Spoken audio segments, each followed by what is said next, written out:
जय जय स्वामी समर्थ. नमस्कार प्रेमळ भक्तांनो. आपल्या जीवनात स्वामींचं स्थान हे अव्वल असायलाच हवं. कारण ज्या काळात आपल्याला आपल्याच लोकांनी मदत केली नाही त्या काळात आपल्याला स्वामींनी मदत केली. या स्वार्थी दुनियेत आपल्याला आपल्या माणसांनी नाही तर स्वामींनी समजून घेतलं.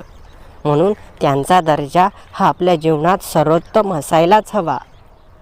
जेव्हा आपलं जीवन हे सुखी असतं तेव्हा आपण देवाकडे थोडंसं दुर्लक्ष करतो.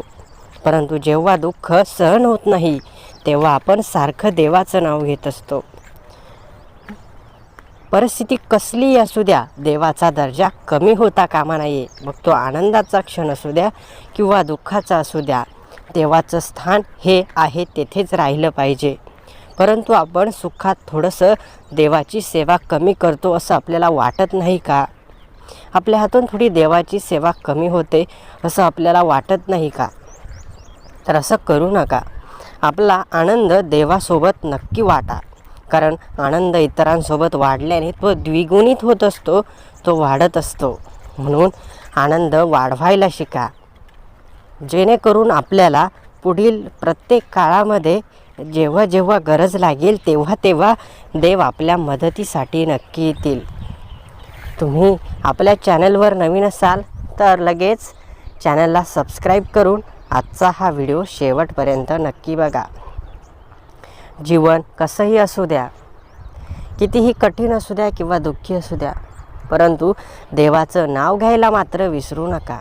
तुमचं दुःखी जीवनसुद्धा सुखामध्ये बदलल्याशिवाय राहणार नाही. जोपर्यंत देवाची साथ तुम्हाला आहे तोपर्यंत तुम्हाला घाबरायची गरजच नाही. माझ्या मते ज्याला देवाची सेवा करायला जमत आहे तो सर्वात मोठा नशीबवान व्यक्ती आहे. आणि आपणही स्वतःला नशीबवान समजा, कारण आपल्यालाही भगवंताचे विचार ऐकायला मिळत आहे, त्यांची सेवा करायला, त्यांची भक्ती करायची संधी आपल्याला लाभत आहे. देव म्हणतात, बाळा भीतोस कशाला, जेव्हा मी तुझ्या पाठीशी आहे तुला घाबरायची अजिबात गरज नाही. भिवू नकोस, मी सदैव तुझ्या पाठीशी आहे. जेव्हा देव असं सांगतात तेव्हा आपण निर्धास्तपणे त्या गोष्टीला सामोरं जायचं.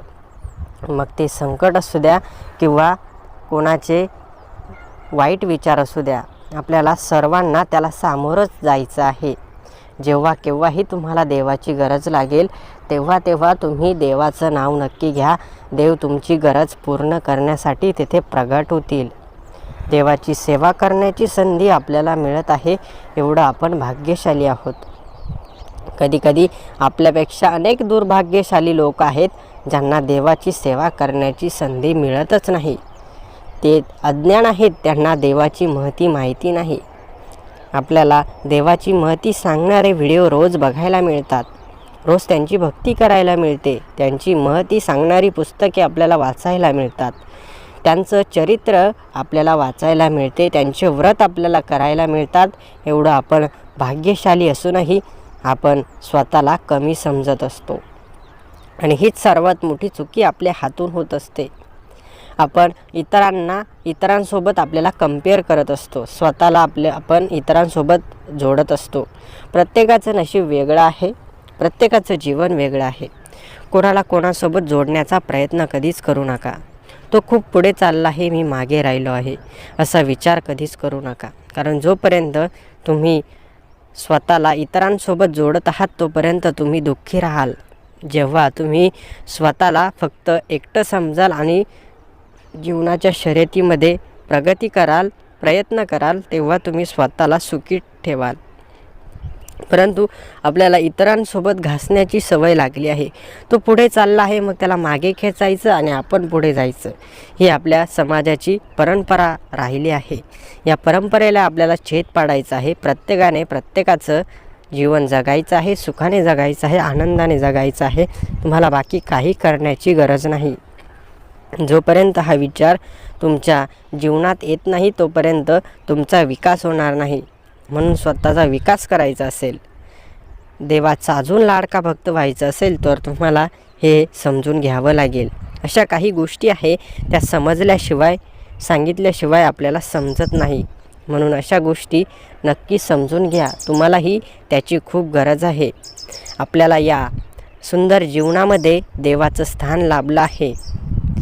हे सुंदर पक्षी देखील आपल्याला साथ घालत आहेत आणि या सुंदर जीवनात आपल्याला एवढं सुंदर जीवन लाभलं आहे. त्या जीवनामध्ये आपण स्वतःला कधीच एकटं समजायचं नाही, कारण भगवंत नेहमी तुमच्या सोबत आहेत. हे निसर्गमय जीवन, हे सुंदर जीवन एकदा तुम्ही अनुभवलं पाहिजे.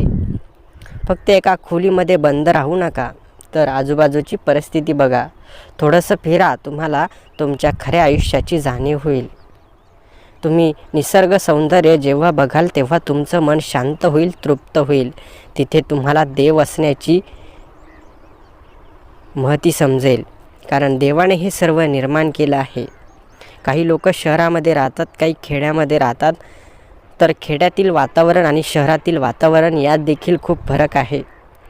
गर्दीच्या वातावरणामध्ये आपल्याला शांतता लाभत नाही, आणि जिथे शांतता नाही तिथे ईश्वर नाही.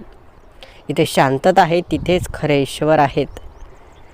म्हणून शांतता आणि भक्ती तुमच्याकडे असेल तर तुम्हीही देवासाठी खूप महत्त्वाचे आहात. जरी तुमच्या आजूबाजूला शोरशराबा असेल, शांत वातावरण नसेल, तर तेथे तुम्ही शांत वातावरण निर्माण करू शकता.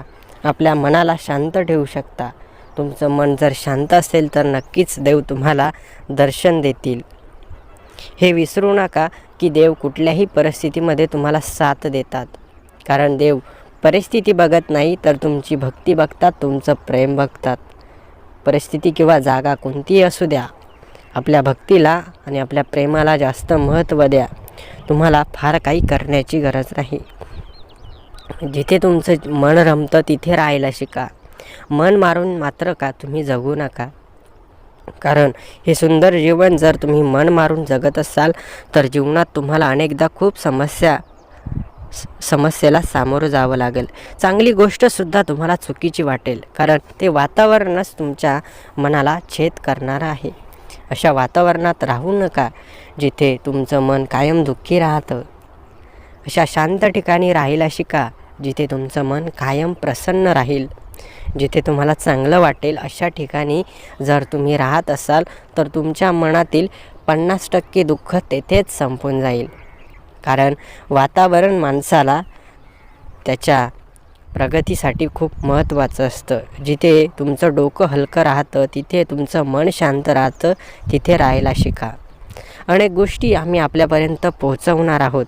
आता मात्र येथे थांबण्याची वेळ आली आहे, परंतु उद्या नवीन माहिती आम्ही आपल्यापर्यंत घेऊन येणार आहोत.